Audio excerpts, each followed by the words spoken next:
Yo, I'm back in this bitch. You feel me? Back in that bit.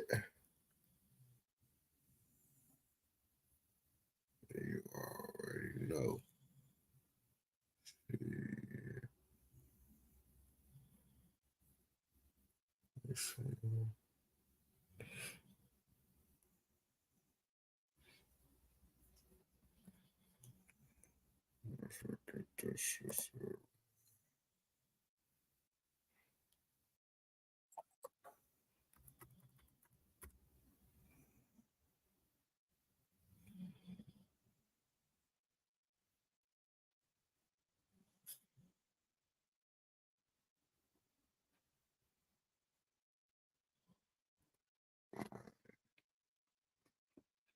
All right, we finna react to the comeback of Gunna from snitch to the top rapper. Well, to the top of the rap game. That's what the title is. It's from Hip Hop Daily Content, you feel me? And everybody know about the Gunna situation. Everybody said he snitched. It is a video of him, you feel me, snitching. But motherfucker said, oh, that shit can't be used against him, so he's not a snitch technically. Or whatever the fuck, you feel me? So, you know what the fuck we finna have to do. Let's share this whole screen.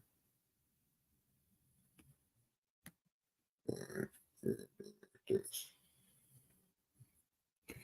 All right, we finna react to the comeback of Gunna from snitch to the top of the rap game. Everybody know about the Gunna situation. Supposedly, he snitched. Well, it ain't no supposedly. He did snitch, but motherfucker said it don't count because it was a plea deal that can't be used against Gunna and shit. I mean, Young Thug in court and shit. So that's why everybody said he's not a snitch. But technically, you feel me? His ass did snitch and shit. But we finna get into this video and see what the fuck they talking about on how the fuck his ass at the top of the rap game. I did hear his ass did get like people be saying his ass be going crazy with this rap shit, so you know how that shit be. But let's see how it go. Shout out Hip Hop Daily Content. When the news broke that Gunna had taken the deal in the Young Thug YSL RICO trial, a lot of people thought his career was over. Some fans and other rappers turned their backs on Gunna, but instead of falling off, Gunna made one of the craziest comebacks in rap history. And today we're breaking down how he went from being labeled as a snitch to taking over the rap game all by himself. Back in 2022, Young Thug, Gunna, and over 20 other YSL affiliates got hit with the RICO indictment in Georgia. The charges came out of nowhere and shocked the whole rap game. Young Thug is one of the most popular rappers in the industry, and nobody expected him to get wrapped up in a case like that. But the Come on now, they said no one expected him. Just so you saying just because he's a top rapper, no one. Come on, if he's a rapper, he's damn near the number one suspect because all them rappers be doing shit like Young Thug, bro. What the fuck is you talking about, gang? I honestly don't know. drama was just getting started. Gunna and Young Thug both tried to bond out before the trial started, but the judge blocked them from posting bail. The RICO indictment accused YSL of all kinds of violent crimes. Man, they didn't let that boy Young Thug out because he been up in that bitch for a good minute. And that whole jail shit, that whole court shit is a joke. That shit is goofy as hell. I ain't gonna cap to you. But Gunna was only accused of receiving stolen property and drug possession with intent to distribute. Even though the cops didn't think Gunna did anything serious, he was still facing a long time in prison just because he was affiliated with YSL and Thug. Then a few months after he got booked, Gunna shocked everyone when the news broke that he had taken an Alfred plea in the case. An Alfred plea basically means you're not admitting to any crimes, but you know the court can still have a good chance of taking you down if the case went to trial. So Gunna pleaded guilty to one charge of racketeering and was released from jail the same day. Gunna put out a statement after he came home and said that he had not made any statements, cooperated with the cops, or I ain't gonna cap to you. What the fuck he mean, bro? His ass literally said, they said, is YSL a gang? He said, yes, ma'am. He said some other shit. Y'all know what the fuck he said. I ain't finna repeat that shit. agreed to testify against anyone else in the case. Gunna said that he never thought YSL was a gang and wrote, I love and cherish my association with YSL music and always will. But then the situation got way more complicated. A video from Gunna's plea hearing leaked online, and what he told the court made a lot of people turn on him. In the leaked video, a prosecutor That's gonna says, show the video. YSL is a music label and a game, and you have personal knowledge that members or associates of YSL have committed crimes in furtherance of the game. Yes, ma'am. That's snitching right there. Right fucking there. If you said that's not snitching, your ass is a fucking snitch. She asked, was YSL a gang and committed crimes? Gunna ass said yes. That's fucking snitching. Gunna also confirmed that he was in a whip with Young Thug when the cops pulled him over and found drugs and a gun in the car. He said that the drugs and gun weren't his, and a lot of people thought Gunna was throwing Thug under the bus. You were present when law enforcement officers stopped the vehicle in which you were present along with Jeffrey Williams, wherein hydrocodone, methamphetamines, and a firearm were recovered. These items did not belong to you. Yes, ma'am. Gunna kept showing love to Thug and the rest of YSL though. He posted a pic on Yes, Instagram man. and said, "Niggas acting like they're switching to a side, but it's only one side. Hashtag YSL the label. Hashtag free Thug and Yak. Gunna back." But that's when all the distance started. Boosie Badass posted the video from Gunna's plea hearing and said, "Rap, this." Y'all ass knew Boosie ass was gonna speak on it. Like, if it's anything gay or anything that got involved with snitching, Boosie gonna speak on it and make fun of your ass for sure. Twitter put tears in my eyes. And when TMZ asked Boosie if he would work with Gunna for $1 billion, Boosie said, I don't want to talk about it, Red. Freddie Gibbs also hopped in and clowned Gunna over the situation when he tweeted, "Niggas telling fibs," which was a response to Gunna dissing him on the track Hoochie Gown when Gunna raps, "High above the rim, I can't fuck with Freddie Gibbs. Niggas telling fibs, rich kids try to get next to me. You know your chance is slim." Gunna and Freddie Gibbs started beefing back in 2020 after a video came out where Gunna was talking to a reporter about his cousin who's serving a life sentence for allegedly killing a little girl. At first, people thought it was a clip from a show called Crime Stoppers, which is about tracking down criminals. And Freddie Gibbs tweeted, "If you was on Crime Stoppers TV, you a snitch. Ain't no way around it." Some of Gunna's old Damn, so that means motherfucking T.I. ass is a snitch too. I mean, T.I. did snitch before, but he said it was on someone that wasn't alive. But T.I. ass was on Crime Stoppers. Well, I'm pretty sure everybody knew that. homies started dissing him too after he took the plea deal. Lil Durk and Gunna linked up on tracks like What Happened to Virgil and Lies About You. But when Gunna made the Alfred plea, Lil Durk went on DJ Academic's podcast and called Gunna a rat. Man, I don't sit up and play games, man. That man told you should have went in there and kept your mouth closed. If you a rat, you a rat. And if you rewind this clip a little bit, I looked into the camera and I told you, if you a rat, I fucking hate you. Because I love Thug. Dirk also dissed him in a snippet from a new track and raps, "What happened to Virgil? He probably gonna tell." Dirk isn't the only homie who stopped rocking with Gunna though. Lil Baby and Gunna were tight for years. They got a bunch of songs in a mixtape together, and their track "Drip Too Hard" racked up over 1 billion streams on Spotify. After Gunna got out of jail, Lil Baby cut him off completely and allegedly dissed him on an unreleased track when he raps, "Pussy niggas taking pleas, I know Slime ain't happy." Then he allegedly took another shot at Gunna on the track 350 and raps, "I know one day it's gonna hit me. Bro ain't never coming back. Ain't never say nothing about it, nigga. You know you a rap." In an interview, Damn, you feel me? I ain't gonna cap to you. I never really listened to Gunna, so I don't really like shit. I ain't really listen to his music and shit like that anyway. So motherfuckers not doing feature with him, shit. It ain't gonna hurt my ears or gang, cause I don't listen to him. Well, do hurt my ears if it makes sense. Lil Baby said that he actually misses Gunna. Me and Gunna like, like label, you know what I'm saying?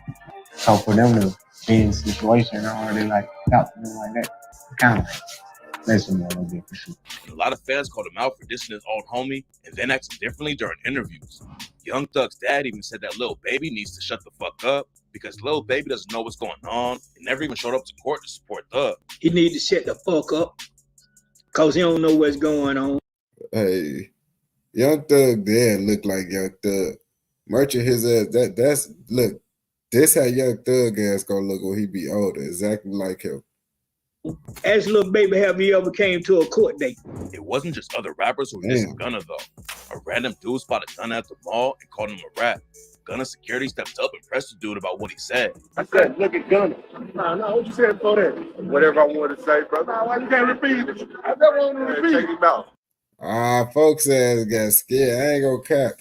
You trying to do all that tough shit on the net, bro. Oh, he a snitch here, right, bro? You better repeat yourself and stand on that, bro. Now your ass look like a bitch. Then the troll tried to get the security guard to swing on him so he could sue. Gunna obviously wasn't worried about the situation. And then he said, swing on me so I can sue. So basically, you calling him a snitch. And then you gonna basically go snitch on him. I mean, snitch on his security. Come on, bro. You should have just kept the camera put up. And just kept on walking. When Gunna first got out of jail, it looked like his career was over. A lot of rappers and fans were dissing him, and even some of his old homies were turning their backs on him. People thought Gunna's career was over, but then he came back and shocked the whole rap game. 5 months after he came home, Gunna dropped his first track since getting locked up, Bread and Butter. He allegedly clapped back a little baby turning on him and raps, "Peeping shit, I'm seeing niggas fall back. You bitch ass niggas got me as the topic of the chat. You switched on me when you know you in business with the rap. And the boy that's like your brother, ain't nobody speak on that." Fans connected the lines to Lil Baby immediately because he's tied with P from Quality Control Records, who allegedly snitched during the murder case back in 2010. Gunna claimed he wasn't dissing Lil Baby on the track though and said, "I'm just letting the world hear my story." But Baby isn't the only rapper he let. I mean, that kind of is. I mean, it's not a diss at the same time. Because he just let him know, like, damn, nigga, like, you fuck with the snitch, so why you can't fuck with me? That's a bitch nigga ass shit. Okay, he just keeping it real. Because it's like if Lil Baby already cool with a snitch, why he cut off, you feel me, Gunna? Allegedly dissed on the track. Fans also thought Gunna took a shot at Lil Durk on the same track when he raps, "These rap boys need more streams. Heard he put my name on wax. You wouldn't even believe I ain't have to watch my back. This niggas really talking? How you think we done got snatched?" Gunna also addressed being called a snitch when he raps, "Never gave no statement or agreed to take no stand on them. On whatever you niggas on, and trust me, I'ma stand on it."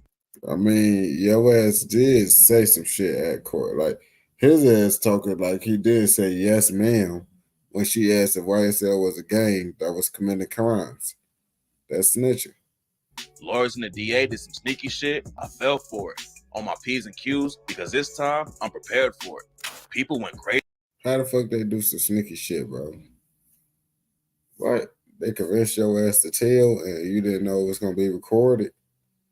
When the video of Gunna's plea leaked because they thought it would be used against Young Thug and the rest of the YSL crew. But it turns out that everyone had the situation twisted. Part of Gunna's plea agreement was that he wouldn't have to testify in the YSL case and that his plea was a statement against his own interest only related to his case. That basically meant that whatever Gunna said...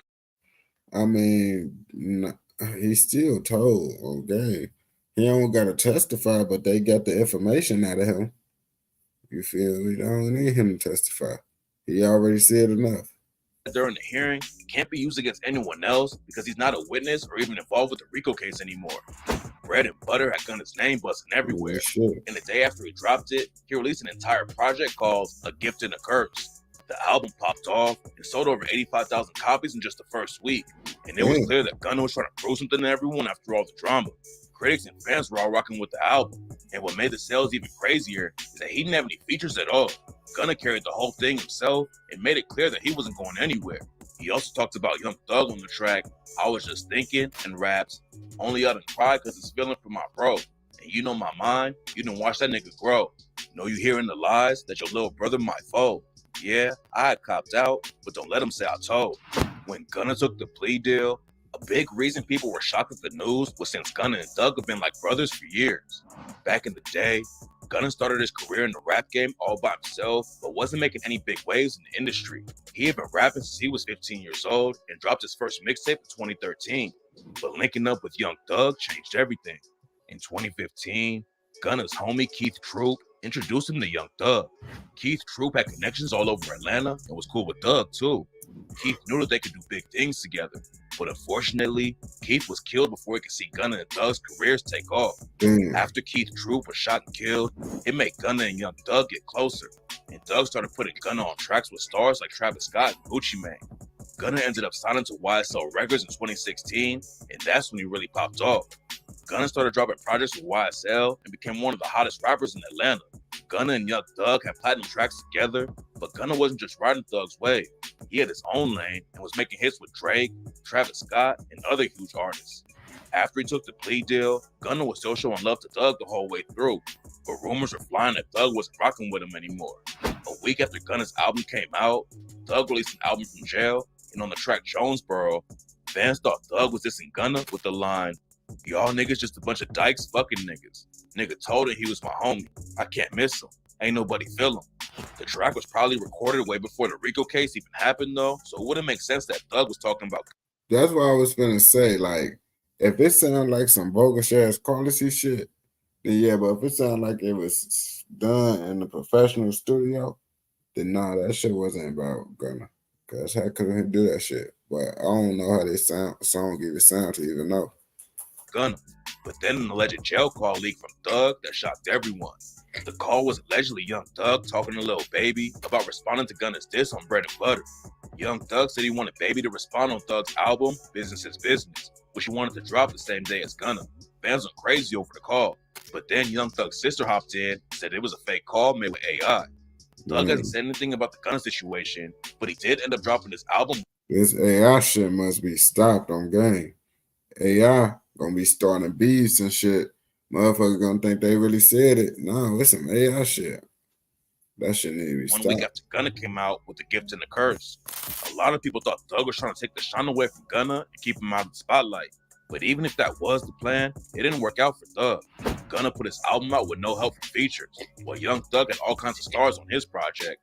Thug had tracks with Drake, Future, Travis Scott, 21 Savage, and Lil Uzi Vert, but he still only sold around 4,000 more copies than Gunna in the first week.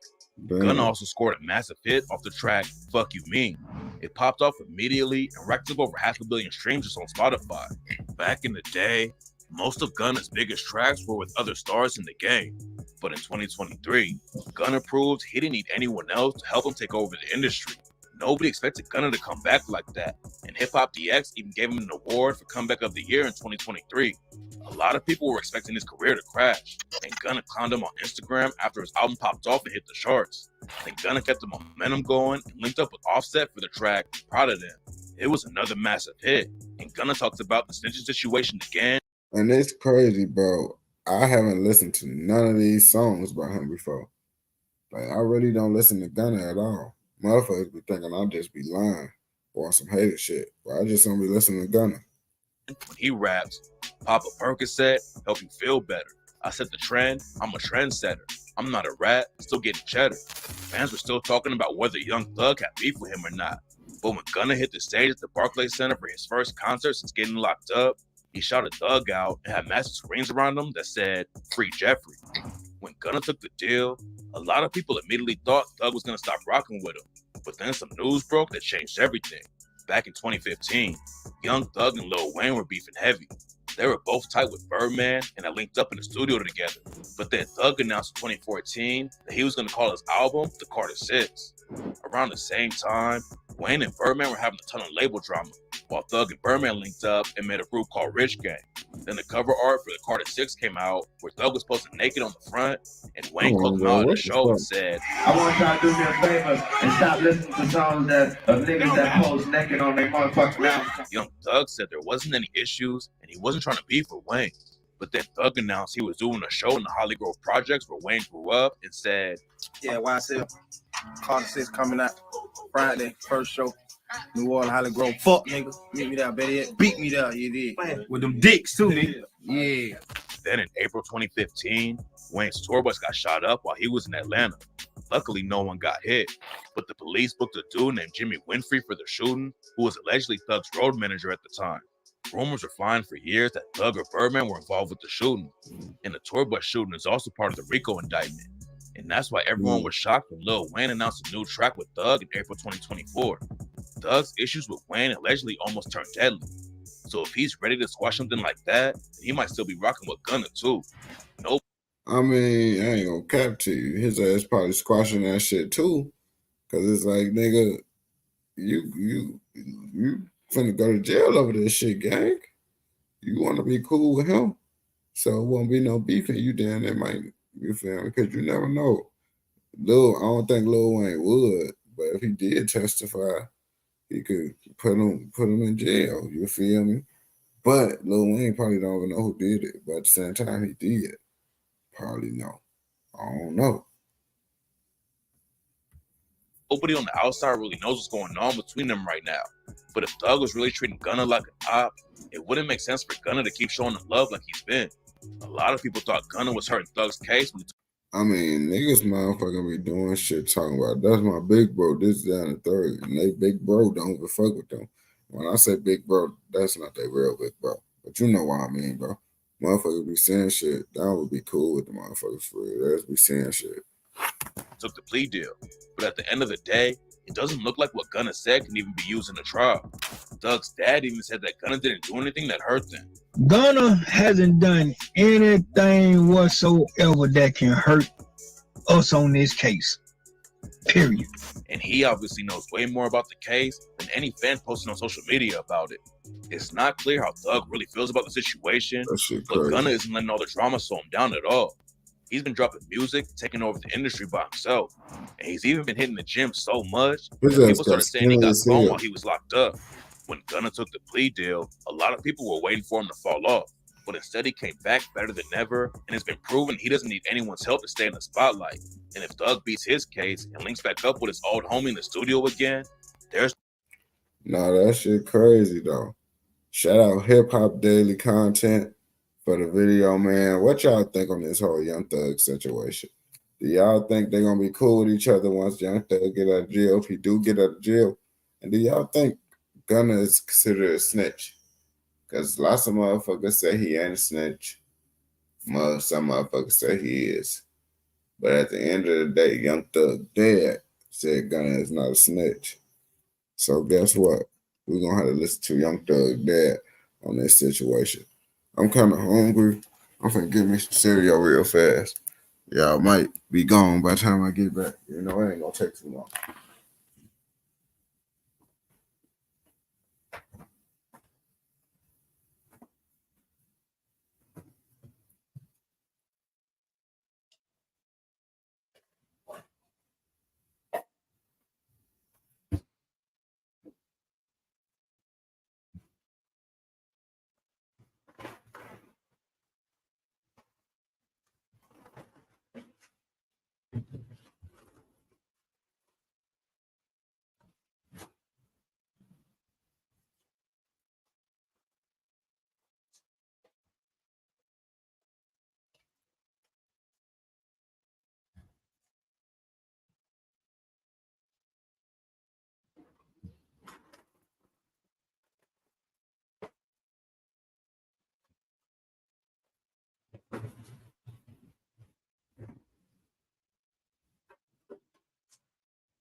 Oh, damn.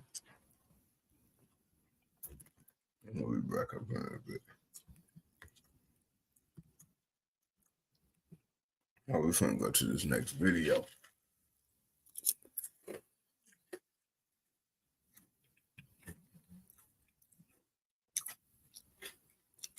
All right. So this motherfucker said Famous Dex's career basically over with. I don't know why he said that shit, because his shit been was over with for a good minute. Name a Famous Dex song. You can't, unless it's back in the day. Famous Dex don't got really nothing. His ass is just a certified tweaker on game. But motherfucking shout out to Waster for this video we finna react to.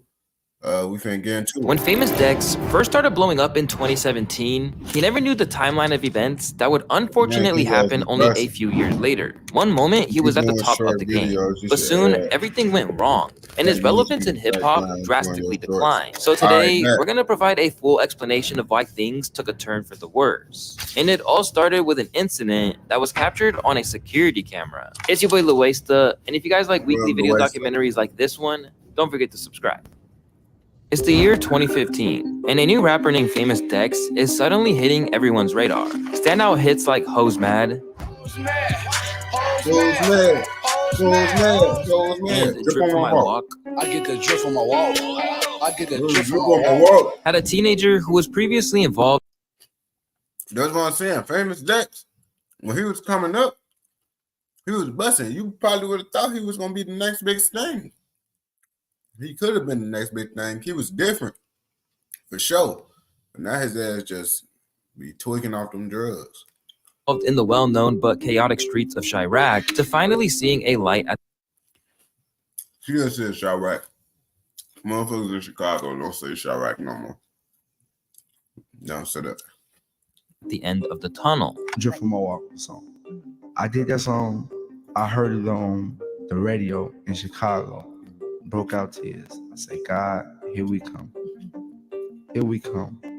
And once I heard it on the radio, I'm like, it's no joke no more. I can really change my family life. I can change my life. Let's do it. Within just 1 year, Dex went from being a nobody who had multiple arrests ranging from robbery, burglary, cannabis possession, and more, to an artist with massive star power potential. You see, y'all don't know. Famous Dex a weirdo, but his ass really was in the streets. I don't think his ass was out here catching bodies, but his ass was out here for sure. Who could sell records for a living rather than what he used to sell, such as drugs, to get by. In 2016, Dex's life would change forever when the popular Atlanta rapper Rich the Kid signed him to his Rich Forever label. Dex viewed this moment as his ticket to success, and he even went as far as to compare it to the time where a young Drake signed to Lil Wayne. Whoa, that's going a little bit too far. That's some drugs he be taking on game. You know what I'm saying? Shit like that. Wayne signed Drake. Look at Drake and Wayne. People better stop playing with me, bro. I don't play, bro. I'm a dog, bro. You know what I'm saying? For real, bro. On some real shit. So me and bro know what we in for. Sadly, little did Dexter know that this new milestone would also mark the beginning of his downfall. After having a phenomenal year in 2016, Dex continued doing what he did best. He was dropping more hits, guest appearances, and performances than ever before, and was developing into that kind of artist that was difficult to avoid. However, his type of music, people like, I don't know, cause he was doing that weird shit though. But he do the weird shit that motherfuckers be fucking with. However, just as you would think that his career was on the up and up, he would also get entangled with a ton of controversy. For starters, a video surfaced in September of 2016 showing Famous Dex putting the beats on his girlfriend at the time. You ain't gonna cut to you. Damn that all them celebrities be beating them bitches ass on game. Not all of them, but lots of their ass be doing that shit. 42-second clip that I cannot show you on YouTube shows Famous Dex following his girlfriend into what looks to be a hotel hallway and constantly throws it down on his girlfriend. The rapper even goes as far as to continue even after she hits the ground and doubles back after leaving. The whole situation garnered a lot of attention, and Famous Dex had to sit back and watch as YouTubers covered the situation, news outlets called him an abuser, and we even had people calling for his shows to be canceled. And when he issued a response, Dex did seem somewhat remorseful for his actions. However, some people didn't like the fact that he seemed to be more concerned with his personal life being exposed without his consent. This is my personal life. That ain't supposed to have been out. Somebody recorded that. You see, you fucked up. Saying some shit like that, motherfuckers don't give a fuck about your career. They happy that shit went out. Your ass tweaking, bro. Now motherfuckers don't think you give a fuck. You know what I'm saying? That's my personal business. People go through that in life, but you don't put your hands on no female at all. I have two 2 daughters. I love them. You know what I'm saying? Due to this footage surfacing, he missed out on a ton of potential bags. With sponsors like Puma backing out of their deal, and Dex also got skipped over the 2017 XXL freshman class, which at the time was a huge promotion for rappers. And although Dex was seemingly unbothered by being left off, everybody that's representing me, y'all, please don't stop disrespecting XXL. Please, just stop disrespecting XXL. Congratulate them folks, man. It's life, y'all. What about next year? his tone quickly changed when the chief editor of XXL said the reason she took him off the list in an interview. So basically, Famous Dex didn't make it because of that video of him beating up the guy. I mean, I guess if you want to put it that way, listen. This rubbed Dex the wrong way, especially since fellow rapper XXXTentacion, who was also blowing up at the time, was not taken off the list, despite the fact that he was having a similar. Yeah, we know what they said X was doing.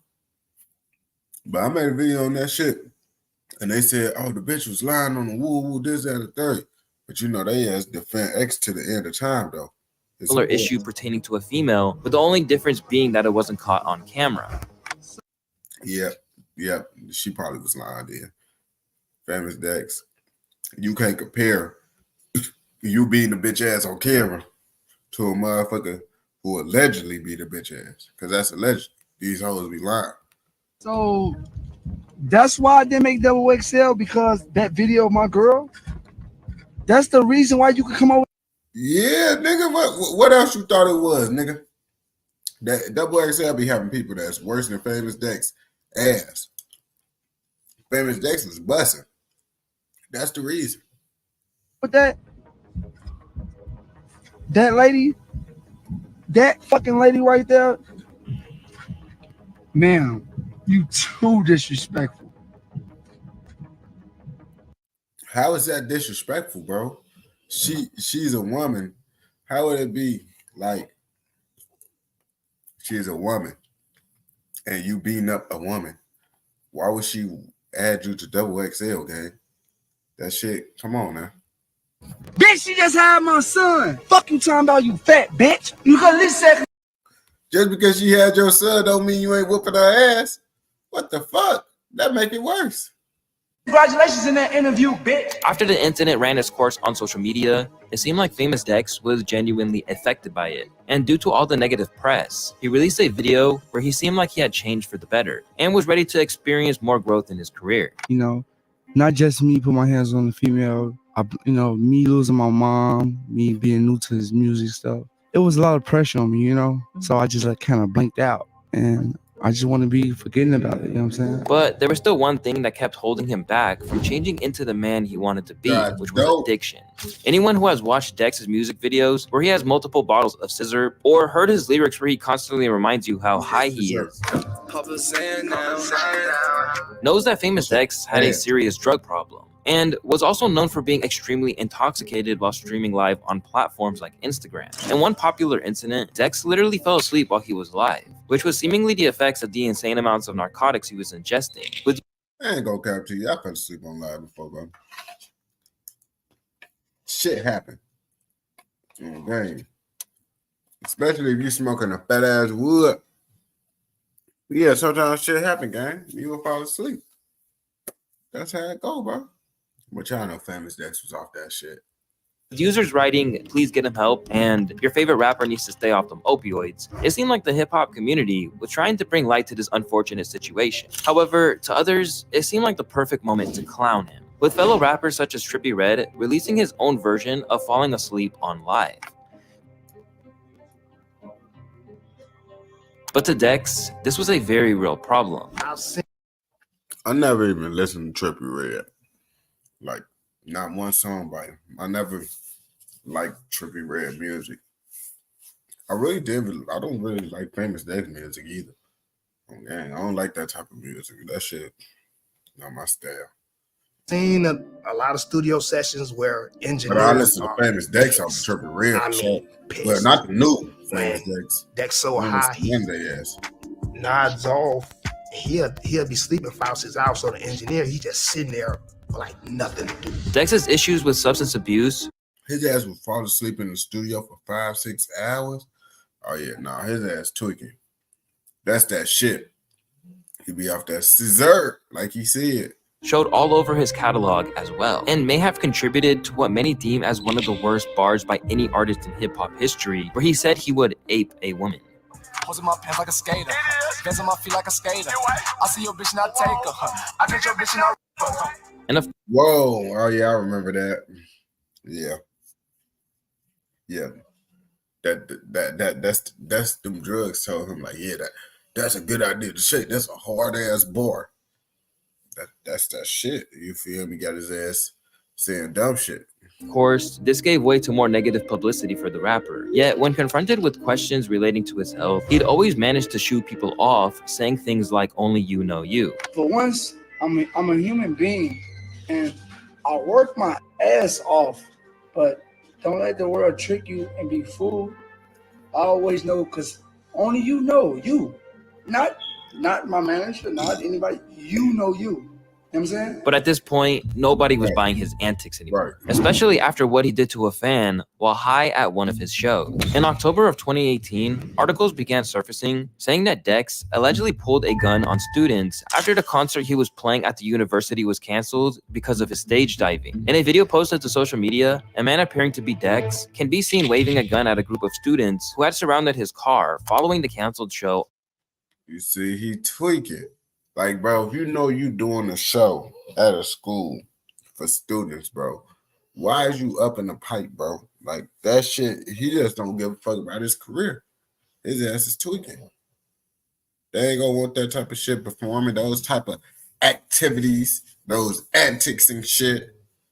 On Friday night. Despite all of the problems and drama, Famous Dex still kept his head up, and one can argue that in the midst of all the controversy, he was still putting out quality music. His songs Japan and Pick It Up featuring A$AP Rocky were making waves throughout the genre in 2018, and combined for nearly 150 million views together on YouTube. However, the success he was receiving only seemed to do more harm than good. For one, it seemingly began to inflate his ego, which wasn't good, especially considering it would only accelerate when he would get loaded off of substances. This led to him doing things like airing out his boss, Rich the Kid, on Instagram Live, and discussing topics that were most likely better to be communicated privately. Not rich forever. I am signed to 300. Rich the Kid, selfish ass is trying to sell Rich Forever 4. You're not trying to get me and Jay Chris shit. You don't do shit for me, Jay Chris. Then, in early 2019, Famous Dex found himself in a series of back-and-forth arguments with Soulja Boy, after getting mad that Soulja Boy claimed he was one of the first people to help Dex get his first foot in the game. I put Famous Dex on, bro. You know what I'm saying? I was the first artist to fought with him in LA, bro. You know what I'm saying? He flew to LA, came and stayed at my house. He met Rich the Kid at my house. Soulja Boy never in his life ever. He said he put him on. Shit, I mean, the reason why he get flew out is because Famous Dex had to put himself on enough for him to even get flew out and be around y'all niggas on gang. It's not like you found buddy ass nothing like what Young Thug put Lil Baby on. That's a nigga that's putting someone on, you feel me? Nigga ain't rapping, ain't doing shit, and he, oh yeah, woo woo. Famous Dex was already coming up. Your ass just helped him. Ever changed shit of my life. I ain't help you, right? Then why the fuck is your bitch ass been in my DMs since I came home from jail? I don't even respond to you, nigga. This led to a hilarious but also cringy Instagram Live where the two confronted each other. If you said you put him on and shit, and you talking about you don't respond to him, obviously you ain't put him on, gang. If you being like that, talking about you don't respond to him, which one is it, Soulja Boy? Do you not respond to him or you put him on? Seem like you don't be fucking with him like that. Each other. You can't and that's no more, bro. You nigga, a bitch. Nigga, that fact. Nigga, hey, stop doing coke, nigga. I want to beat your ass, nigga. Oh, yeah, but comedy aside, one thing that was for certain was that Famous Dex wasn't mentally there. In literally every clip of him that surfaced, he was heavily intoxicated, causing him to make a fool of himself constantly on social media. It became abundantly clear he needed help in the latter half of 2019, where he would suffer a life-threatening seizure on stage while performing.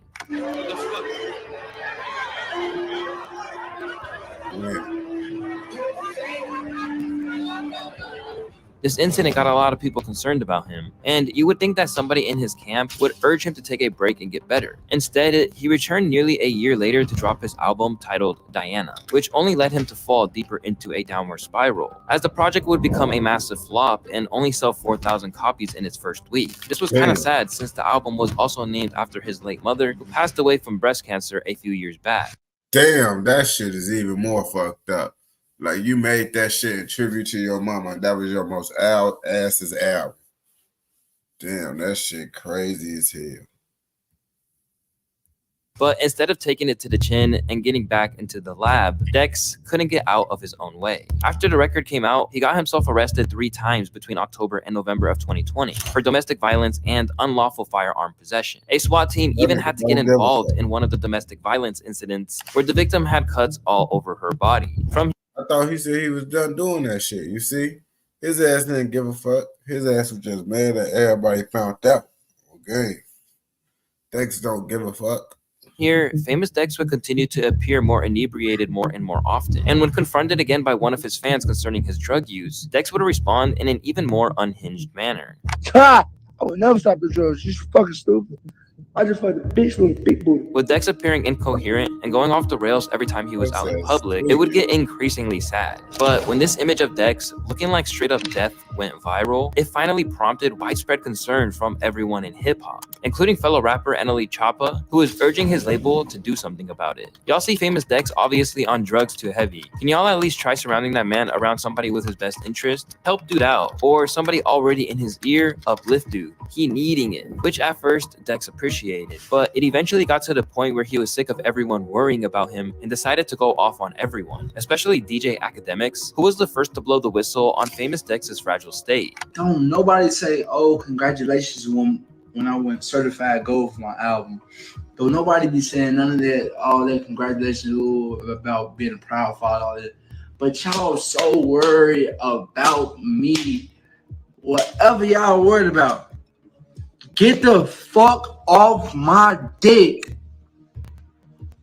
DJ Academic, you's a fucking lame. Stay off my dick, you fucking lame ass dude. If I ever see you, I will smack the fuck out you. I swear to God. You see, that's how you can tell you often do. All the drug people get to tweaking and shit when you try to tell them to stop doing drugs. They ass get to wilding and shit like his ass doing. My son. Stay off my dick, bro. Eventually, Famous Dex got checked into rehab in December of 2020, but would check himself out only a month later and seemingly go back to his old ways. He was even handed a 365-day prison sentence for breaching a restraining order issued by one of his victims the previous year. Unfortunately, Famous Dex did get released after 9 days due to overcrowding, and everyone thought he was going to do the same BS as before. But sometimes, it takes hitting rock bottom to find your way back to the light. This was certainly the case for Famous Dex, because in those 9 days that he spent in prison, Dex would prove that it was a moment of reflection, as he appeared on IG Live shortly after, talking positively about his sobriety and blaming some of his addictions on depression from losing his mom. I feel to be depressed when you lost your mom. Do you know how I feel to have a lot of pressure on you when your family depended on you when you came from nothing? That's why I had a drug problem. I'm gonna share my story because I feel like it's supposed to be shared. I was putting drugs before my kids. I was putting drugs before my career. I was putting drugs before my family. Know this shit, guy. We saw you. And I just lost it. But I'm happy that I can say this now because I'm not going through this. I'm not going through this drug problem no more. So despite Dex's best efforts to overcome his addictions, he faced setbacks, including more and more arrests in January of 2022 for violating a restraining order. Once again, that man could not stay out of jail. Even after declaring that he had been sober for 5 months in June, he faced another arrest that month. Determined not to let addiction win, after a reflective 3-month stint in LA County Jail, Dex immediately returned to rehab, which became a turning point in his battle. So when I went to jail and I went to rehab, I bumped my head and I say, the quicker God give it to me, he'll take it from me. I can't play with it. And after a few months, Dex was back to releasing bangers on songs like Where's Dexter, featuring his Rich Forever family, Rich the Kid and Critch. She wanna hang with Rich forever. She texting her friend like, where's Dexter? I'm fucking. With the song performing better than anything he put out since 2019. However, Dex eventually parted ways with his label as he claimed the deal was predatory. But it does seem that whatever issues they had were resolved peacefully. No, I don't have beef for Rich. Well, I'm not even about to dress it on live because, yeah, I know Rich changed my life. I'm just not Rich forever no more. I'm independent. After a long period of suffering, Dex managed to overcome his demons. See, he gave his props to Rich the Kid, though, because he actually put in something. Soulja Boy ass act like he the first to everything, and that's why his ass was like, boy, you ain't helped do shit, gang. That all too often come along with fame and fortune. Looking back at everything that happened, we can at least appreciate that Dex now puts the blame on no one but himself for all that has happened. No, I ain't have no yes men's around. It was me. It was me. It was me, brother, because I couldn't support my habit. Come from nothing to this, I couldn't support my habit. So it's like, fuck you, nigga. I can what? And now that he's out on the other side, he can appreciate not only what he has, but what he almost lost. Mentally, I'm happy. I'm happy, brother. I haven't been happy in so long. Man, that shit crazy, man. That was a decent little video. Shout out to Waster for this video. I fucks with it. We finna do 2 more videos. Where the fuck my ashtray is at? We gotta do 2 more videos. 2 more videos. Gang. This shit go.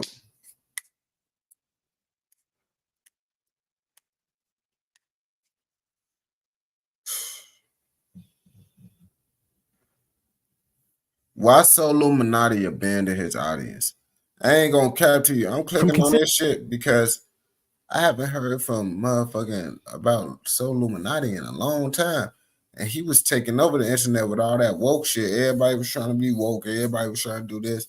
And he has a little movement going on. So let's see what the fuck officially Ronnie is talking about in this video. Shout out to him. Consistently captivating an audience of 2 million people playing NBA 2K in his famous reactions, to doing a full 180 of spiritual content and captivating over 1 million subscribers there as well. Judging by that, this man is and was one of the most unique content creators out there. From effortlessly being memeable every time he turns his camera on,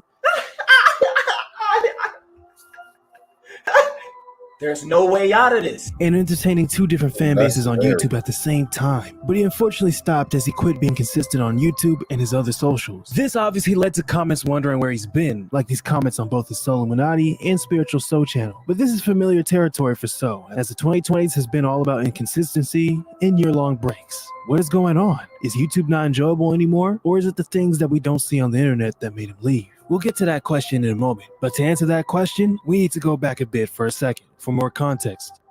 Go back. On Go July way 7th, back. 2012, King So, also known as Illuminati, started a YouTube channel. But he didn't really do anything until 3 years later when he finally posted his first video, being this NBA 2K. That's how it be. Everybody got a YouTube video. Damn, I tweaked. Okay. I didn't have the shit planned. So what we finna do is finna go back and act like, all right, we finna react to why this So Illuminati. Fuck, all right, okay, fuck on. All right, we finna react to why So Illuminati abandoned his audience. Cause where the fuck So Illuminati go? I don't know where the fuck he went, man. And he was influential. I said influential. His ass was taking over the internet for sure. Like his ass was literally, everybody was trying to be fake woke because of So Illuminati and shit. He really was. He had this little era, and his fan base was annoying as hell on game. Like they ass was some tweakers. He had their ass bussing, wild up, tweaking on the internet. He disappeared like Avatar and shit. But let's see what the fuck officially Ronnie talking about with this shit. Shout out to him. From consistently captivating an audience of 2 million people playing NBA 2K in his famous reactions, to doing a full 180 of spiritual content and captivating over 1 million subscribers there as well. Judging by that, this man is and was one of the most unique content creators out there. From effortlessly being memeable every time he turns his camera on,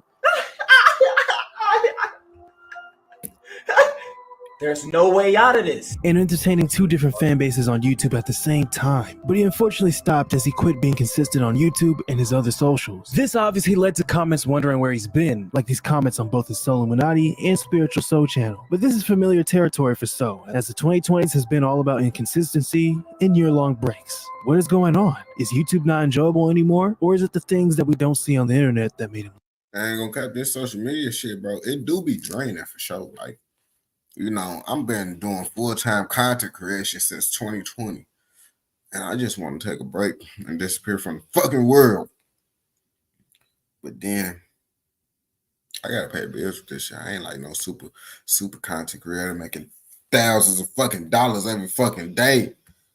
We'll get to that question in a moment. But to answer that question, we need to go back a bit for a second for more context. On July 7th, 2012, King So, also known as Illuminati, started a YouTube channel. But he didn't really do anything until 3 years later when he finally posted his first. That's how I be with everybody. I could guarantee then yo, what's the word? I could guarantee everybody got a YouTube page before they started posting. Every YouTuber made their YouTube page and then start posting till like a couple months to a couple years later. First video being this NBA 2K15 video. He mainly focused on 2K games during that time and hardly showed his face on camera, just focusing on the game. Chris Move, another big YouTuber, was the OG of 2K videos on YouTube. He was one of the first to do it and make it cool with the stories. So got a lot of inspiration from Smooth, which is why his first videos were all about 2K and kind of looked like Smooth's. During 2015, he was steadily growing a fan base, and this was due to his humor throughout the 2K videos. One segment of the video would be helping viewers on how to play 2K the right way, and then minutes later, So would say some out-of-pocket stuff. This dude Mike Wayne still ain't been patched. Y'all ain't patched Mike Wayne yet? Nah, I ain't gonna lie. I've been saying somebody need to fight this. It ain't gonna be me. I know he got something we don't know about. Nobody was on that type of timing, and people gravitated towards that energy because it was funny and unforced. Viewers could tell that So was a natural when it came to making content. He didn't put out a fake image of himself. That's how you motherfuckers get on. Because motherfuckers don't be faking and shit. And that's how you get real authentic shit. You feel me? Motherfuckers be doing on fake laughs, that fake this, fake that. I don't do none of that shit, man. It is what it is. It ain't what it ain't. Y'all know how it go. And people love that about him. This consistency carried through into late 2016. In 2016, he decided to change things up, and in summary, it paid off. He started creating a variety of content beyond just NBA 2K videos, like reactions and story times. As a result, his number of subscribers and viewers more than doubled, and the rest is history. Within a few weeks, he gained 100K subscribers. It's kind of interesting to note that many now famous content creators. His ass went to oh gang, you see that's how I'm trying to be, man. Well, it just hit that. You feel me? But it happened one day. You just gotta put in the work. You can't be looking for it like I was thinking every day this shit gonna happen, bro. I don't know when this shit gonna happen, but I'm gonna work every day. You feel me? Whether it happened today, tomorrow, the next day, whatever. I'm still gonna work. Okay? And I'm not gonna be like, oh, I don't want to do this shit. Like motherfuckers, when it don't happen too soon, motherfuckers, oh, I ain't gonna do this shit no more. That's not how you get this shit on game. I promise you, man. I want to do reactions, but I don't want to do it at this time. But my main source of income is TikTok. So I got to make TikTok videos during the day and reactions at night. But everything going to be good, gang. And, you know. Used to comment on his videos before they became popular, which highlights the journey from being a fan to becoming influential in their own right. His 2016 to 2020 arc is what many say to be prime So, solely because of taking his videos to the next level. Before 2016, So was just known as that one funny 2K gamer. But as he's grown into content creating and becoming more comfortable with it, viewers became accustomed to watching Soul Illuminati for him, not just for gaming. And if you or any content creator watching this, you know if you can get people watching for you, not just a reaction or gameplay, then you know you won in that aspect because you practically control how you make content and do not have to rely on what the fans want, but what you want, because you know the fans are coming back for you. We'll get on gang. You feel me? That's how it go. Y'all ass. But some motherfuckers, it's knowledge that go into this shit. But man, what the fuck am I talking about? It is knowledge, so I need to smoke. Get into that topic later because it kind of plays a role in why So retires for a year and comes back. During this run, he did that, but also uploaded iconic videos like the So versus Flight Basketball 1v1 in 2017. For the people not knowing what led up to this moment, it was two of the biggest black content creators before this moment going back and forth on YouTube with reaction videos to each other dissing one another on who was the better basketball player. This moment was very anticipated until So ended it by beating him 10-0. There was also viral pranks with So. Damn, 10-0. Folks ass lost bad. I thought Flight Reacts motherfucker was a basketball star. His ass is about basketball, right? Ex, Ash, liked to deleting my player on NBA 2K, which probably took days or weeks to grind to that level. But this moment of getting with Ash could be seen as the Man, okay, tell you, Ash is cute though.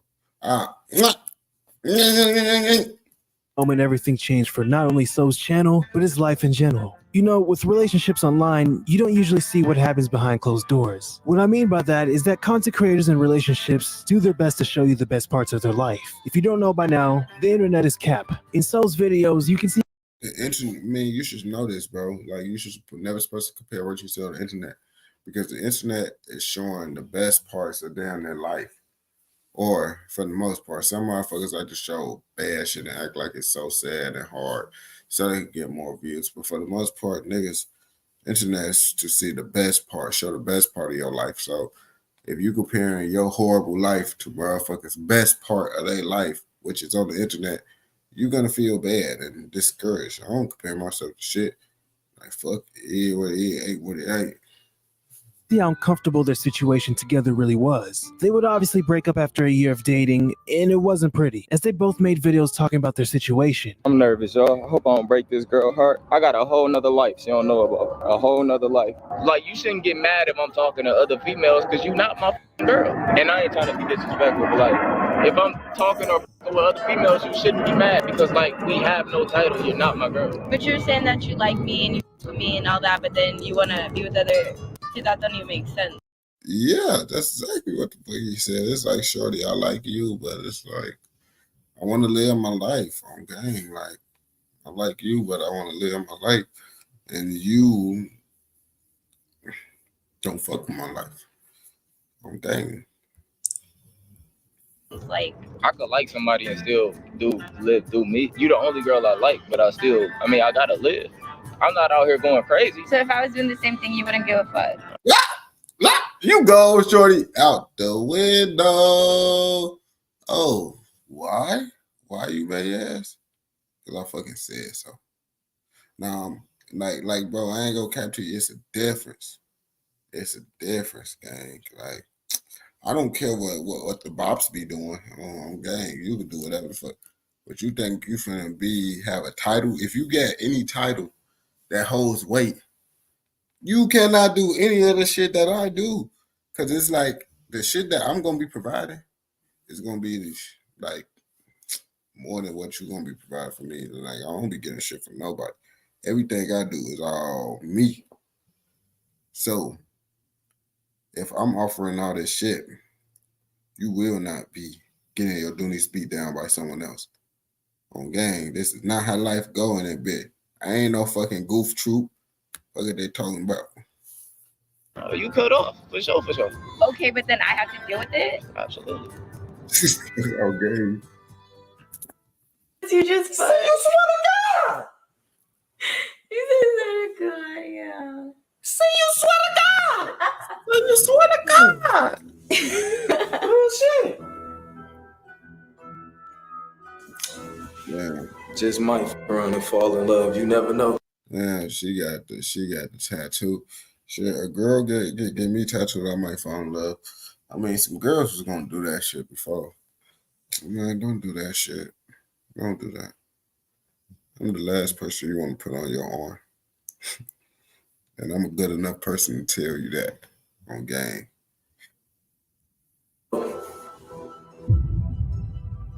Or whatever, and I literally fell in love with him before I knew, like, it was fast as, obviously I have his name really big right here, and I got so Illuminati because he didn't want Gigante, he wanted his regular name. I didn't do that for YouTube.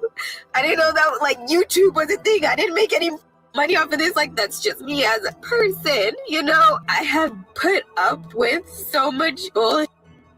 You probably see me put up with bull online from like those fans are like making me look like, but he would talk to me in person and it's different or whatever, and it's like I'm so tired of looking dumb.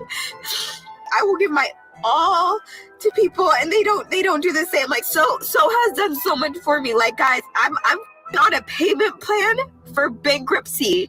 I've got evicted. I'm broke. I don't know what you guys think. Like, You can pinpoint this moment as Solomonati needed to. You see, and that's what I be talking about, gang. These females don't really be having shit to offer. So it's like, I want me doing all this shit for you. Don't you dare utter them fucking words. Oh, can y'all do the same shit as you? Get the fuck out. On gang. Damn, what the fuck? To switch who he was for the better, which probably explains Spiritual Soul. A breath of fresh air, outside, and looking deep within oneself. No, not this One picture. with the grass. That shit popped up with Soul Illuminati. No Diddy. I was talking about that right there. For y'all talking about the Soul Illuminati picture popping up and shit. Air, outside, and looking deep within oneself. One with the grass. Just one-on-one with the viewers talking about life. It was a big switch from gaming content and reactions, but the switch worked, as it not only benefited him mentally, but he collected a cool 1 million subscribers from that channel. He also delved into many conspiracy theories about the pandemic and how life may just not be what it seems. More than 1 million kids come up missing per year. What do y'all think happened to these kids? Don't say the chicken. And every time people come up missing, the more and more people come up missing, the more. It's the fucking chicken sandwiches. On game.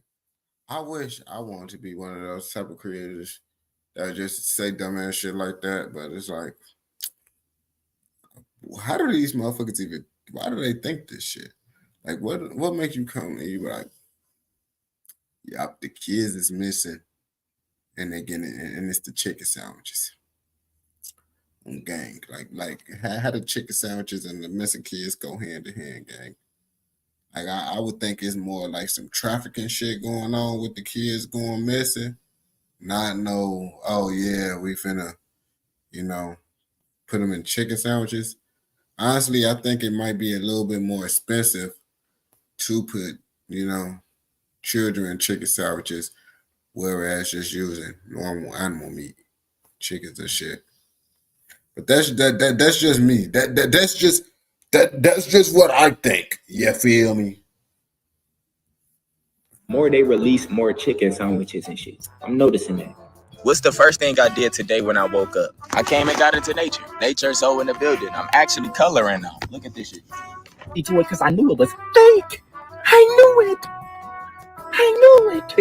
He looked like he busting, but he busting off of life right now on game. It's gonna be a cloudy day tomorrow. They control the weather. Weather is fake, y'all. Let that sink in. That's how they know what the weather gonna be next week. But as we progress, we can see Solomonati.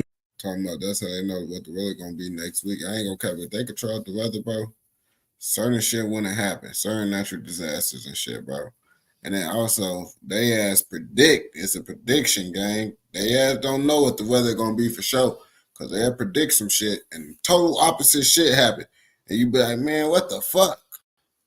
In recent times has been more inactive on social media than active, from taking half year breaks to full year breaks, which caused fans to question what the hell has been going on. No warning or anything. Well, people who watch Spiritual Soul kind of know the reason for this, and that's because he advocates for stepping away from social media and being outside more. At your higher self, no matter what you go through online, as soon as you take care of yourself during the day, then you get online, you probably ain't gonna even really want to be on there no more. It's not peaceful. It's demonic. Nothing but people, bro. This is the most purifying spot you can be at. If you want to raise your vibration, become your God-like self, feed your soul, you need to get nature. So that should be seen as no surprise, but it's not the only reason. The God Triller situation played a role in his inconsistency. If you don't know, God Triller is the younger brother to Soul, And just like his older brother, he was an NBA 2K content creator. Throughout his career as a content creator, Triller actively engaged with his audience, providing tips, strategies, and insights into various aspects of NBA 2K. His videos often featured gameplay highlights and discussions about the latest updates and features in the NBA 2K franchise. He was seen as one of the only genuine people left in the 2K community. Very rarely, God Triller would do IRL content like his brother. But when he did, he mainly featured So and his family, and he reached 500,000 subscribers doing all of that. But in August 2022, God Triller's life was cut short in a tragic car accident on the I-94 highway in Detroit, which was because of the drunk driver. The news of the passing sent shockwaves through the NBA 2K community, with many expressing their condolences and sharing memories of his contributions to the 2K community. The news obviously shook up Solomonati and his family. But that's what happened, and once that happened, I ended up getting a call. Like, y'all know I live in Arizona and stuff. And I got the call in the morning. It was just a complete nightmare. I can't talk about that because I'm gonna cry again. So I wanted to be neutral. I feel like this is him speaking through me so I can stay balanced, because I just feel like I could just cry my throat tight. But that's what happened. And once that happened, it was like, some of y'all probably seen the news clips. It was a whole bunch of just different cars and stuff. But my brother, basically, he tried to save a life, man. He went out trying to save his girlfriend's life. He tried to get her up from the freeway so they can, and the last thing you would think is a car still be going that fast and driving while it's a whole pile up of cars crashed on the freeway. He had so much stuff that he was holding himself back from posting.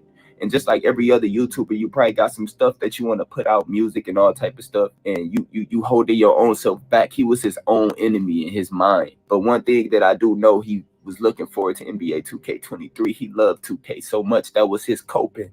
And he really respected a lot of content creators and showed a lot of people love. But from this point forward, I'm gonna live out his dream for him. He's gonna be speaking through me, period. I have to make sure I'm on my and I have to make sure he experienced everything, period. And y'all got to understand, I'm a completely different person now. I'm completely different. This has taken me down a different path that I've never experienced. But one thing I want to tell y'all, my brother good. My family gonna be good, and we gonna get through this, and we got to keep pushing. I don't want nobody to be all sad and emotional. Although God Triller is no longer here, his videos and contributions to the 2K community and life in general are still online. And that's one of the cool things about the internet. Triller's content will always be there for people to enjoy and remember him. It's 2024, and I've seen discussions on forums that maybe this man has fallen off. And if you're thinking that, maybe this segment of the video changes your mind. You see, when it comes to content creation or social media in general, it's all about being controversial. That goes with making music, live streaming, whatever. You need some type of controversy to get eyes on you. Obviously, there are some outliers on the internet, but generally speaking, nah.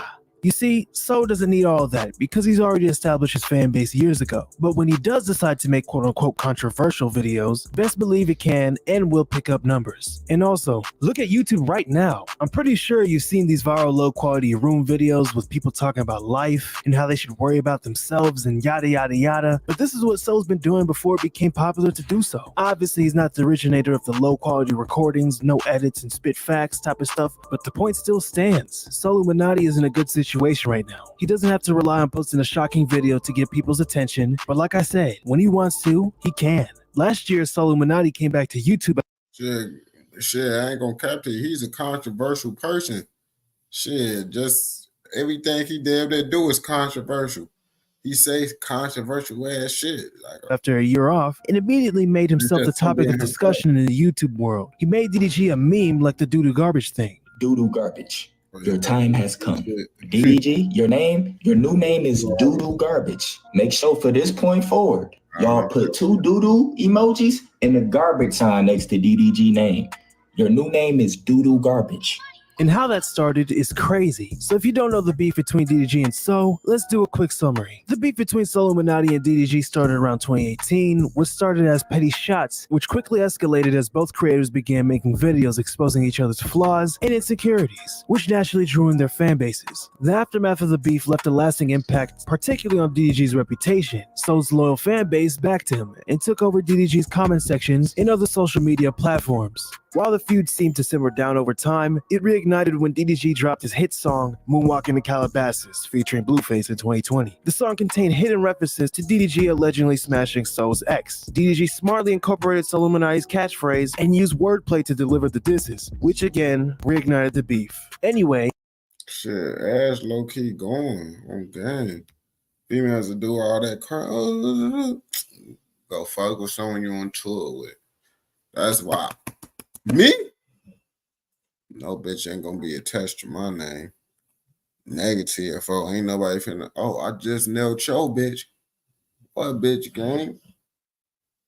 She lied to you, bro. If she not on my Instagram post, if you don't see me with her, you don't see no pictures of the shorty, that ain't my girl on game. You don't, none of that. You see, I'm solo dolo. Them bops is not attached to me. Motherfuckers said they gonna have my girl, they gonna have a random bop. That ass. And I don't give a fuck about that shit.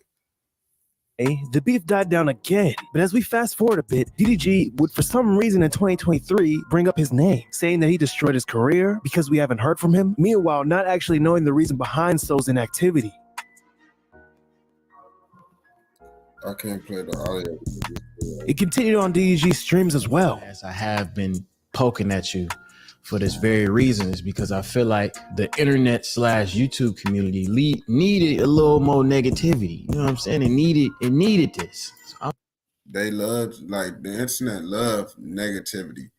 The worst shit get the best views, you feel me? And the good shit, like, I ain't gonna count to you. If I try to make a video on social media about some real positive ass shit, bro, unless it's about my dogs, outside of me posting some positive shit, they don't really give a fuck. Like, like, if you want to get someone to listen to your positive shit, sometimes you gotta start off with, like, how I get people attention is I got lots of motherfuckers that talk shit. So I reply to their comments to, you know, kind of start up the negativity, you feel me? And then I get my point across, because most of the time what they commenting about is what I need to get my point across anyway. They're just talking shit. So I use them to get the pot stirring and shit. Turn up the flame, you feel me? I'm like, let me poke at him so he can do this. Perfect timing around the project, okay? Keep in mind, So hasn't mentioned DDG in some years. So when So came back on YouTube, he had one goal: make DDG look stupid. First thing first, I've been gone for quite some time. Y'all know why. I don't even have to explain. I want to talk to you like I'm FaceTiming you. I'm about to break this man down. This is why I'm dropping this video on DDG. These niggas be baloney. Got they bitch on me. I just hit Illuminati and then he fell off. As y'all can see, while I've been gone, everybody know my brother passed away last year. To this day, it's still something that me and my family is dealing with. And I needed to be away from YouTube, and I needed to be away from everything in order to really find myself again. It's crazy that this little nigga trying to feed off my pain. You see how this look? You see this? This is why he wants to be labeled as a rapper so bad, praying he make it. He's so spiritually dead, he can't even find his sound with music.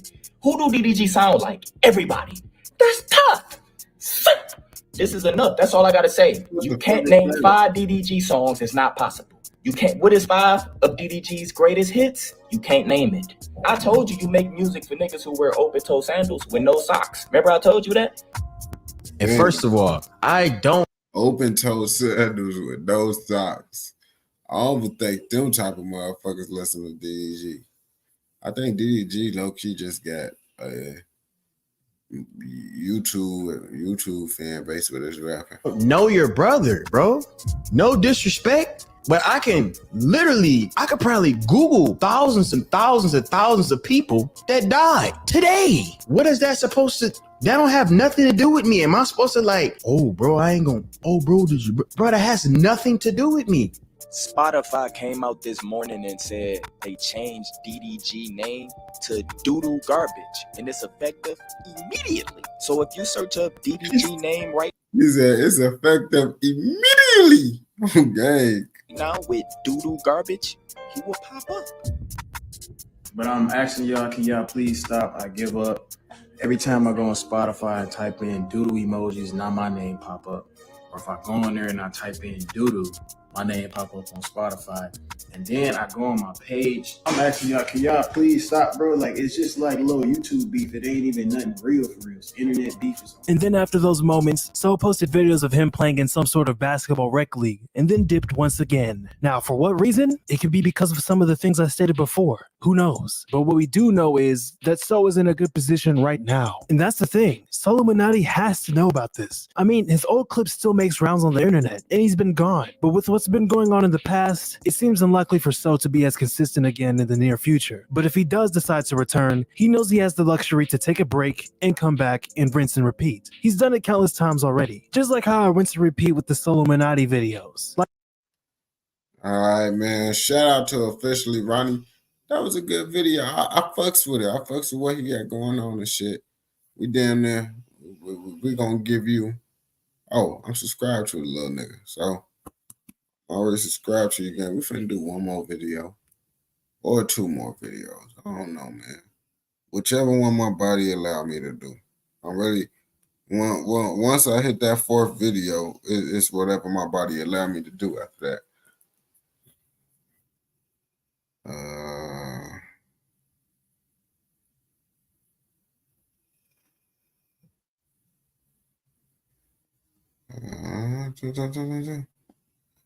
Dun, dun, dun.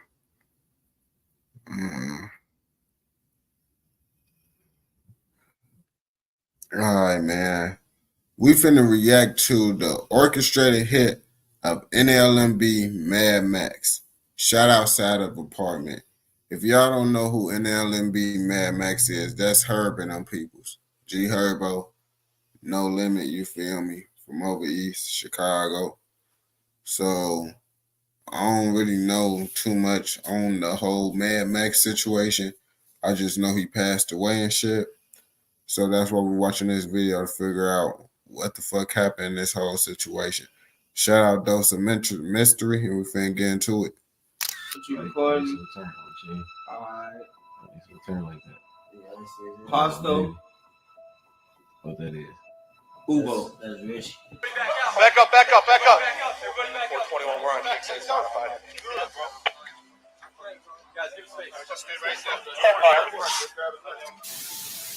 They said no speak go Mac. That nigga a rat. Y'all talking about Max. Don't get me started on my boy, folks. That nigga told. I remember before I went to jail. Oh yeah, I did forget. Motherfuckers be saying he snitched. I forget. I think it was some. I think he said some shit when he passed away. I don't really know. I ain't speaking on shit that I don't know. But I did remember motherfuckers was saying that shit about him. Yeah, the 2017, right? That nigga said, like, look down for you gonna get caught before me.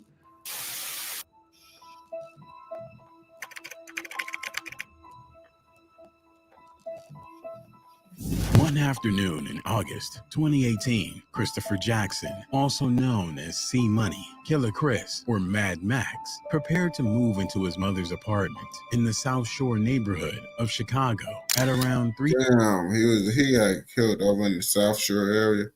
If y'all ain't know, I used to live over on South Shore, 76 and South Shore. You know, right there by Rainbow Beach and shit. p.m., however, Mad Max's plans were cut short. After being shot in the arm and body, Mad Max spent an entire month in the hospital where he would eventually succumb to his wounds. While he was under the effects of the medication he was given at the hospital, police extracted. Damn, that shit crazy. Normally, if you like live that long, you feel me, you should recover. Like that shit kind of weird. A confession from him that would completely change the course of the investigation. The day was Friday, August 3rd, 2018, a day that kicked off what would later become known as the most fatal weekend in Chicago of 2018, and one of the most saddest in its history. Over the following 3 days, more than 60 people would be shot, and a dozen hits would be committed in the city, spreading fear and panic among its citizens. For Mad Max, however, It was just another ordinary day as he prepared to move back into his Music mom's is shut apartment off. on the 7600 block of South Kingston Avenue in the South Shore neighborhood. The months leading up to that day had been full of uncertainty and tension, as Mad Max had recently been arrested for his alleged involvement in the grisly hit of rival Black Mob rapper Shooter Shells, who had been shot in the face almost 20 times in July. Damn, so I didn't even know that Mad Max was the one that had involvement. Well, they was trying to say the one that had involvement with the Shooter Shell situation. 2017 and left to pass away on the street, a case so gruesome that even the FBI had to get involved. Although he had been released on the basis of insufficient evidence, it was only a matter of time before the FBI gathered enough information to put him in jail for a long time, perhaps forever. But things never even got to that point, for in the middle of the afternoon, that day in August, Mad Max's life was brutally cut short. At around 3 p.m., the 23-year-old was standing in his mother's building courtyard when he suddenly heard gunfire. Throughout his life, Mad Max allegedly played a role in an insane amount of hits as part of his affiliation to the No Limits gang, with some sources claiming the official number of bodies he hit was 13. As someone who wasn't unfamiliar to the street life, the sound of gunfire was most likely not enough to scare Mad Max, but before he knew it, he had a bullet going through his arm and body. Immediately after the incident, a witness called the police to report the shooting, and officers from the Chicago Police Department arrived shortly after to assess the situation. After being found slumped over on the street, Mad Max was rushed to the University of Chicago Medical Center to receive emergency care. As he was being transported to safety, the remaining police officers located several shell casings that would later prove key to the resolution of the case. For an entire month, police described his condition in the hospital as stable. However, the reality was far more concerning, as Mad Max was actually in critical condition and on the brink of losing his life. For 30 days, Mad Max— Damn, for the full 30 days? What the fuck? You see, normally, like I said, if you gonna die, I'll be thinking like they're gonna die like within the first couple days. And they still alive after the couple days, shit, I assumed that they would be good. I ain't no motherfuckers be in critical condition for that long. fought for his life at the hospital, but sadly, he succumbed to his injuries and was pronounced deceased at 1:36 p.m. on September 3rd, exactly a month after the shooting. At his funeral, other gang affiliates, including G Herbo, were seen shedding tears for their fallen No Limits brother. After his passing was confirmed, several of Mad Max's followers posted on Instagram and other social platforms honoring the rapper and boasting about his many hits on behalf of his gang.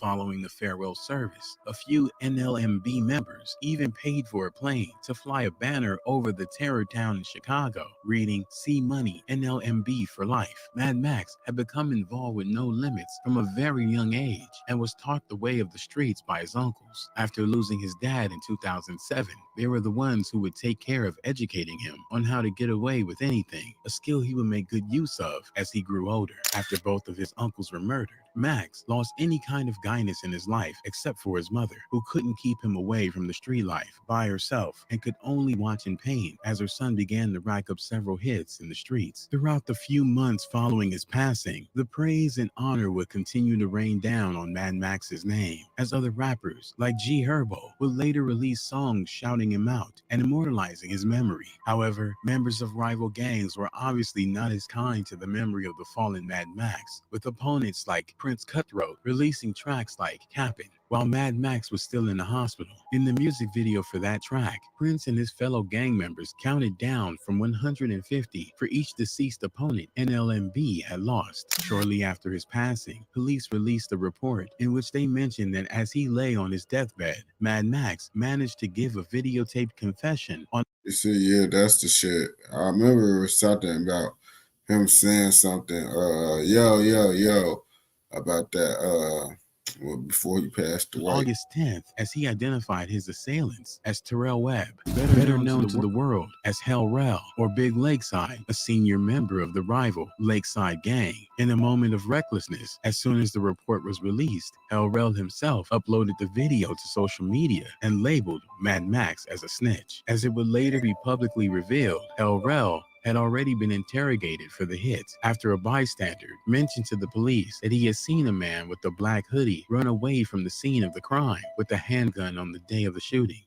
So did you guys, Kid Wave is down. The guy in the black hoodie with dreads was just shooting. Oh, that's over by my granny crib.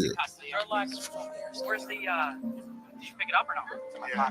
That same day, police questioned him regarding his involvement in the incident, and he claimed that he had found the handgun on the street. However, police would later find surveillance footage of Hell Rell running in the street close to the scene of the crime at the time of the hit, which directly contradicted his statement. Moreover, the handgun he was found with turned out to be a perfect match for the shell casings that were found near Mad Max's body. Despite the convincing evidence against him, Hell Rell was initially released without charges because Mad Max was still alive at that point. However, 11 days after the shooting, an attempted hit warrant was issued and Rell decided to flee. It wasn't until August 28th, more than 3 weeks after the shooting initially took place, that he would once again be located and detained in Iowa. Because Mad Max had passed away from his injuries while Rell was being held in police custody, the attempted first-degree hit charge was immediately upgraded to a first-degree hit charge. Around this time, a video started circulating on social media of Hell Rell's reaction in the interview room after being informed by detectives that his charges would be upgraded from attempted hit to first-degree hit. So you know what's going on today, okay?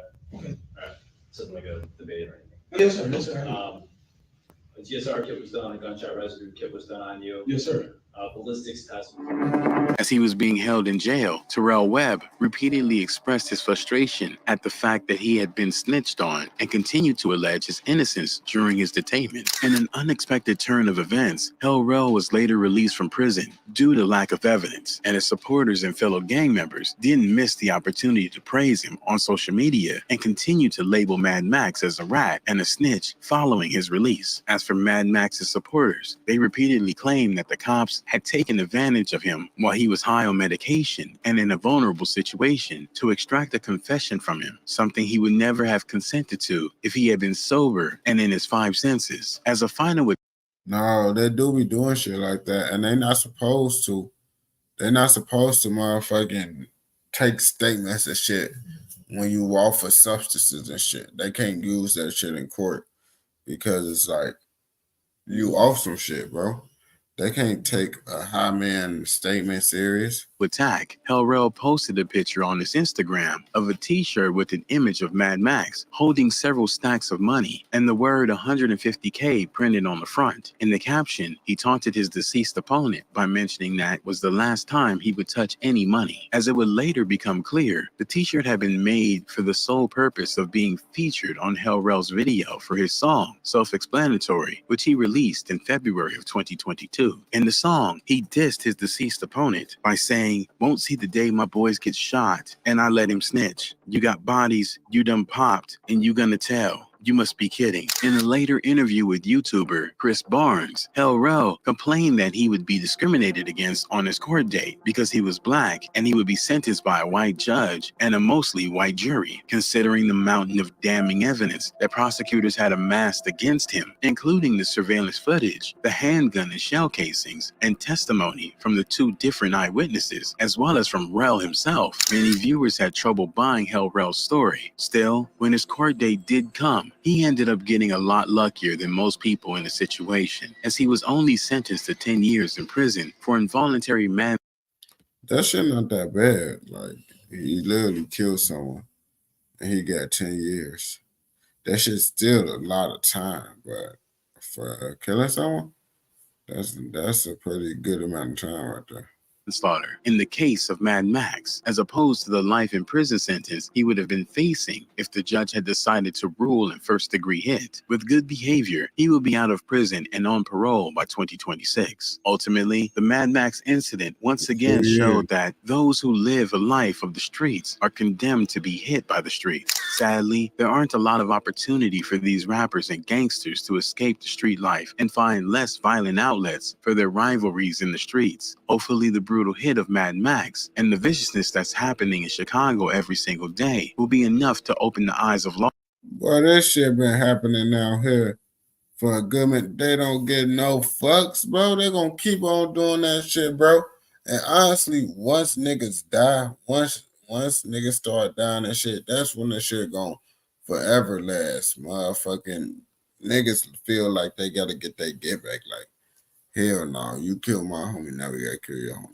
And that shit ain't gonna get no better, bro. The more people that die, the more people gonna die because they gonna want to get that get back and shit. But shout out officially, right? Just the last video of the night. I'm gonna hop on live tomorrow for sure, man. I ain't gonna cap. I'm cooked. I'm tired as hell, man. And it's finna be 4 a.m. right on time. Y'all be smooth in this bitch.